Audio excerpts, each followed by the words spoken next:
Good morning. I'm Harrison Clancy, and I'm joined here today by Ben Fryer of Pacific Avenue. How are you, Ben? Oh, not bad. Thank you. Cheers for having me. Welcome to the show. Cheers. But tell me about Pac Ave, and take me through that musical journey. Too easy. So, we're a Gerringong climber-based band, and we've been playing together for about 2.5 years now. And we play sort of indie rock-based music, kind of similar to Powderfinger and all those other sort of bands. Very nice. I understand that you are just about to finish off your first ever tour, and that you're going on tour with the likes of the Vans, and you've just come off of one with the Moving Stills. How was that? Yeah, it was a lot of fun. We did quite a few dates up and down the coast, starting in Berry. After that, I think we headed down to Ulladulla before hitting Kiama, Sydney, Newcastle, then trekked it all the way down to Melbourne, followed by Brisbane to finish things off. Right on. Would you say this tour is like the biggest thing that's happened so far for the band, or? For us personally, like it's our biggest run of headline shows that we've done, but apart from that, we've done quite a few bigger supports for other bands and stuff like that. So, yeah, for us, like it's quite a big milestone for us, especially getting the EP out finally. We're pretty stoked about that. Yeah, and congratulations for that. Thank you. Tell me about how the band started. Tell me about the other guys in the band, how you all met, and the process involved in that. So, myself, Jack and Dom, we all knew each other from high school. We went to Kiama High together, and I think Harry and I actually met through a busking competition when we were like maybe 16 years old or something like that. Is that Harry Lovell? Nah, Harry O'Brien. In the band, yeah. Yeah. Cool. So, after meeting Harry, we sort of like exchanged numbers, and I think about 2 years later I actually hit him up and I was like, oh, I want to make a band. And eventually we got things moving and whatnot, and later on I introduced him to the other boys, and we just all started jamming, and it just really seemed to work. So from there we just started writing music together, and it started off as a bit of fun, and we're glad to see a little bit of success from it so far. Very nice. You mentioned before that you've done a impressive little list of support acts. You want to take me through some of the acts that you guys have supported for and some of the big moments that's come with that? Yeah, so I guess probably the biggest support that we've done so far would probably be supporting the Wombats and the Angels, Diesel. Black Sorrows were pretty cool to support as well. Yeah, but we've done quite a lot of other supports for a few like other Australian acts that are pretty popular at the moment, like San Cisco, Thelma Plum, Skeggs, Ruby Fields. So it's really cool sort of getting to meet your idols and meet all the people that you look up to and whatnot. Who are some of the favourites of the people that you've met throughout the years touring and playing locally within New South Wales? I reckon probably Ocean Alley, Lime Cordial. They were really cool, really easy to get on with, and they're always up for a chat and whatnot. So it was cool getting to hang out with them and sort of get to know one another. We still keep in contact a little bit with Lime Cordial and chat to them here and there. It's very cool. Back to Pacific Avenue origins, where does the band name come from? So, where I live in Gerringong, the street that intersects with mine is actually called Pacific Avenue, and we always sort of jammed at my house or at Dom's, which was literally just up the road about 100 metres, so it sort of just made sense, like, it's where we're from, so... Just saw the street sign. It just worked. That'd make a good band name. Yeah, for sure. Yeah, nice.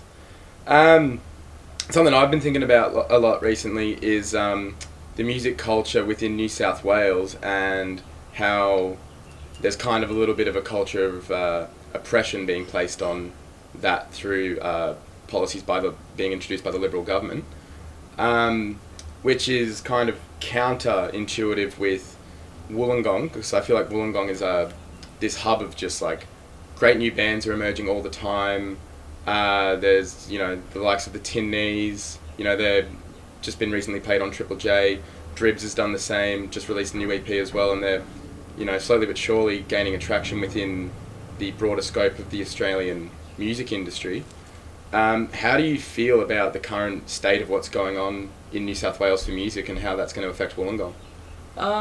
I think at the moment, I think the all the stuff that's going on, it's sort of affecting Wollongong a lot differently than it is other areas of New South Wales. So it's mainly all these new laws and that sort of stuff, all the noise restrictions, it's mainly affecting Sydney, which is closing down pubs, iconic live music venues, which has actually been pushing the music further down south to Wollongong. So over the last couple of years, Radbar had been absolutely thriving, picking up bands from all over the country, and it sort of made Wollongong scene a lot stronger because it brought us all together as a community, and we all sort of support one another and all that sort of stuff. So yeah, in a sense it's sort of made Wollongong stronger, whereas it's made the rest of the country's music scene sort of not obsolete, but certainly heading that way.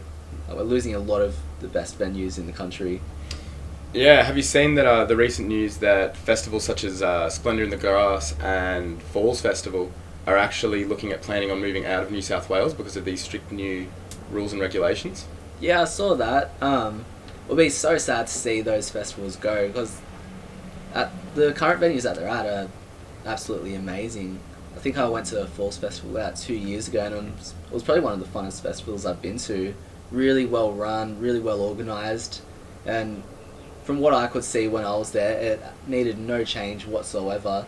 So it seems as though these rules have been brought in just to push some sort of unnecessary agenda.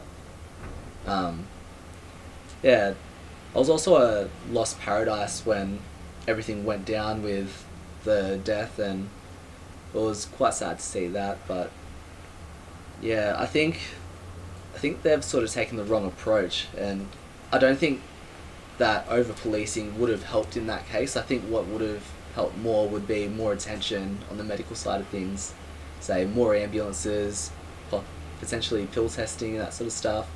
That would have really helped in that situation. A lot of what I've seen on the internet about this sort of stuff is saying that New South Wales' approach to countering drugs at festivals is actually very counterintuitive. A lot of the stuff that I've seen is saying that a lot of the deaths and overdoses are associated with people seeing the drug dogs or the strip tents, and they panic, and then they swallow all their drugs that were meant to last them the whole day or the whole weekend, just out of fear of being caught and the legal repercussions, and then they overdose. Yeah, so... Yeah, it's quite bad. Yeah. One thing that I actually heard was sniffer dogs can actually only work for 20 minutes at a time before they become too flustered and too tired to continue their work. So a lot of these dogs that they're using as sniffer dogs are actually just regular dogs, and what the police are actually doing is tugging on their leads, getting them to sit down, and actually illegally strip searching people. Do you know Sniff Off, the page on Facebook? Yeah. I saw an article posted by them, and it was actually a police officer saying that he admitted to stuff like that. He admitted to there's so much stuff the police are doing which is actually not completely within their legal right to do, such as tugging on the dogs to make them sit, and actually profiling and targeting more likely looking suspects, which I think is just completely fucked. Oh, it's absolutely terrible. I think the last report I saw was only 15% of strip searches, which were caused by a dog sitting down, actually brought back any results of drugs. And on top of that, there was one police officer at Splendour in the Grass that actually exaggerated the amount of drugs found on a person by 8 times.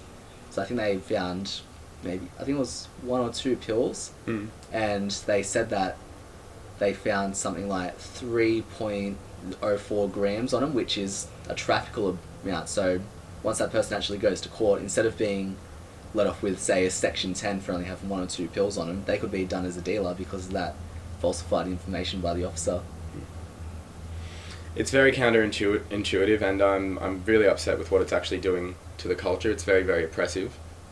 Oh, definitely. I think one of the worst things that's happening, though, is a lot of these papers, for example, the Daily Telegraph, they're actually feeding this agenda more and convincing the older generation, which are the ones that make these policies, that this stuff is saying that this stuff's happening when it's really not. So it's sort of making things a lot worse for us. Well, like you were saying before, you've got actually quite a impressive festival rap sheet under your belt. So you would, I feel like, be in the know for a fair few statistics for most of the festivals you've been at. Do you see many people overdosing and getting sick, or do you see massive drug dog presences? And like, what have you seen? From your eye being in the field. Yeah, so at the gates you always see quite a heavy police presence as you walk into the festival. At Falls they had sniffer dogs walking around the campsites, going into people's luggage after they'd set up and whatnot and gone through everything. But yeah, when you're actually in the festival you can always see maybe, I don't know, a handful of people that are on it, but the majority of people are actually doing the right thing. And yeah, it's just been blown out of proportions just to feed some sort of agenda. On a more positive note though, because of the upsurge in bands coming from Sydney down to Wollongong, because of the more positive culture within Wollongong, you don't really see too much of that going on within Wollongong's nightlife, because there's a massive gig culture within Wollongong and the outer suburbs. Ryan's Hotel, Beaches, the newly opening La La La's and previously Rad Bar. I feel like the entire culture here is actually doing a very positive thing for uplifting and bringing out more musical talent. Do you agree? Oh, definitely. I mean, after Rad Bar closed, that was the original music hub of Wollongong. Sort of left a bit of a hole in all of our hearts, but yeah, thankfully we've had all these other venues step up and fill the void. And yeah, I guess having that, it's all brought us close together. We all see what's going on and we all just help one another. And yeah, I guess down here everyone just loves music and wants to see it continue. And with the La La La's opening, even though one venue doesn't make or break the culture within a small town, but I feel like it's a very positive thing that live music is getting a home in the Wollongong CBD again. I understand that you're actually doing a gig there within a couple of opening days. You excited for that? Yeah, we're really excited to be part of the opening of the venue. Yeah, it will be interesting to see what it's like. I've heard good things about it already. Yeah, it'll be cool just to see how it turns out and all that sort of stuff. And probably almost finally, but I understand you as a person are a very modest person and you don't want to toot your own horn too much, but as someone who has made it to a moderate to high level of success within band prestige in not just Wollongong but in the entirety of New South Wales, what advice could you give to the artistic and musical up-and-comers in Wollongong? How would you recommend that they go about getting themselves through, getting the foot in the door of the industry?